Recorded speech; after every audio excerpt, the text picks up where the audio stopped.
am going to just make these pajama pants using an existing pair of pants that I have. I think there's enough of this blanket to make 2 pairs. This right here is a blanket that I got at Walmart for $3, and so you really can't beat that. So what I'm going to do is just take this pair of pants, if you can see them, and I am going to trace them out onto a piece of, or this is a roll of craft paper that I got at Dollar Tree. I decided to change things up just a little bit. I went ahead and traced the smaller pair of pants first so that I could just use the side piece of my craft paper. And I'm also using some green beans as weights. So the first thing that I did was just trace the original pants, and I adjusted a little bit, like I straightened out this right here because on the pants themselves, there's just a little bit of a curve. And then at the top part of the pants, I added the extra length for the waistband.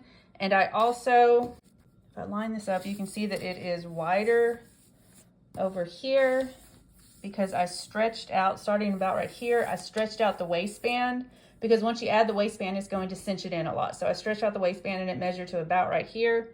And so that is where my pattern edges will be. Now what I'm going to do is trace around this again with my ruler and just add a seam allowance. And then I think at the bottom, I will just come all the way down to the bottom for the hem allowance, and that way it can be a 1/2 inch, but it'll also add about 1 inch or a 1/2 inch to the length.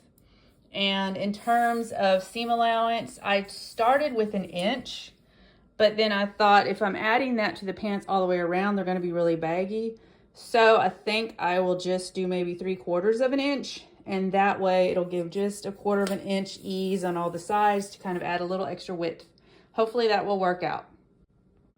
I've got my pattern piece cut out and I've got it laid out on my material. One thing that I'm making sure that I do is keep it on the same direction. And so my fabric is stretchier going left to right, there's a term for that, than it is going top to bottom. And so I'm going to make use of that stretch. You want your pants to be stretchy when they go around you. So I'm making sure that every piece is going to be laid across where the stretchy is going left to right and it's more stiff going up and down.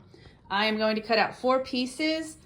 I'm pretty sure that I need to cut 2 pieces on this direction, and then I will flip this pattern piece over and cut 2 pieces on the other direction. Hopefully I will have enough material left over afterwards that I can make the second pair of pants, but if not, I've already made the pattern. I can just buy some more material for that one.